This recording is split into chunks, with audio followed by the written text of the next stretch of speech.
This is CCTV footage of people getting robbed while they're in a car, and as you can see from the date stamp, it was the 7th of September this year. Now actually this involved 6 people. You can see the first 2 people involved, walking towards the car. It involved 6 people and not 2 people.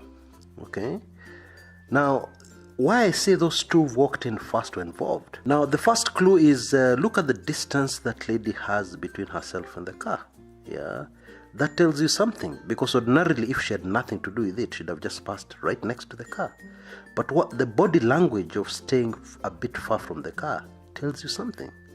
Then she also looks back several times, including now this still you can see her looking back. Why is she so interested? Does she know what's about to happen next? Now we can go back to the footage, slow it down so that you're able to see what I'm talking about. They are definitely together. The lady in a red skirt decides to cross the road because there's a car coming. The other one decides to take the other side of the car. And of course it's a lorry, and actually it's a lorry carrying clean water.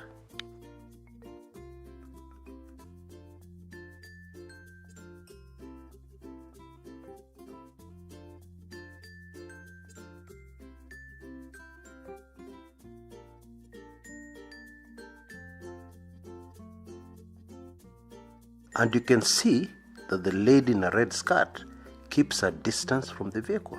Why?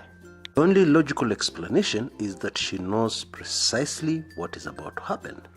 In fact, as she looks back, it's as if she's looking back to make sure that actually the perpetrators of this robbery are coming.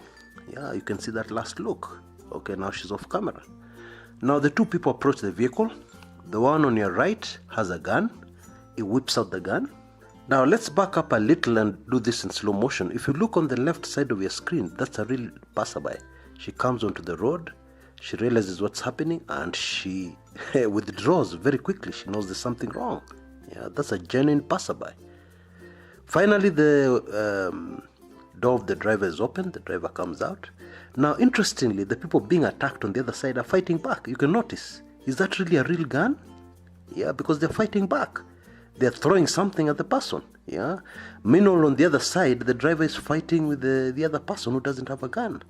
Now the person with the gun goes around to the other side of the driver, points the gun at him, and suddenly there's cooperation, because on the other side, the people hand over whatever it is they've handed over, maybe phones, cash, and then the robbers make a getaway on the motorbike, as you can see on your screens right now.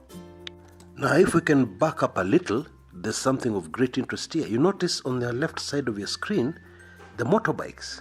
You see, they're ready. These 2 motorbikes were definitely involved. One is a bit hidden now, but you're going to see it in a minute. And as the people continue their work, you notice the motorbike is waiting. Definitely this is part of the gang. That's why I said there were 6 people. The 2 passed first, and these 2 people on a motorbike, as well as the 2 perpetrators. You can see now robbing these people. Now, I believe the turning point was when he pointed the gun at the driver. The driver maybe said something to the other passengers because they cooperated. And they removed whatever it was they removed. And those are the 2 perpetrators getting into the motorbikes, and which were waiting. And making a clean getaway. Okay. Of course, the driver is in shock. Everything has happened so fast. And... at this time, after all this has happened, is when now you can see people coming to their aid, or rather coming to see what's happening. They're running towards the road to see how the people got away, how the perpetrators on a motorbike, the robbers, got away.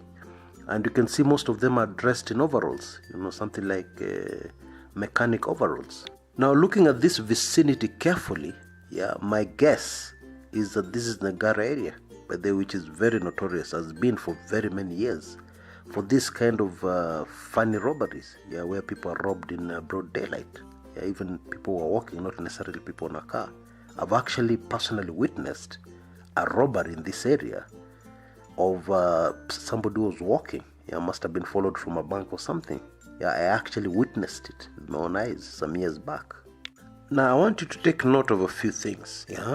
For starters, it appears that these people were not professionals. I'm not even sure if that gun was a real gun. Because since when do you throw back things at somebody holding a gun and pointing at you? Since when? The other very worrying factor this tells us is the desperation creeping into our society. Because surely, if you're going to risk something like this, because this is armed robbery, armed robbery is punishable by death.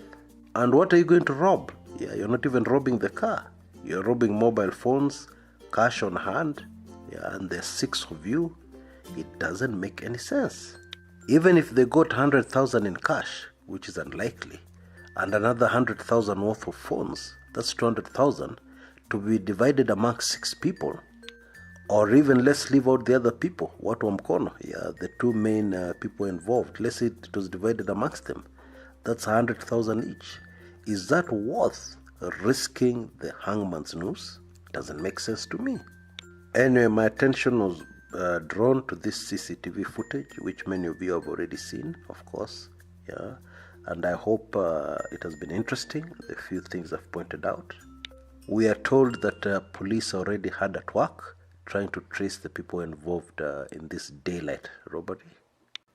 But that is what it was. Until next time, this is Chris Kumekucha.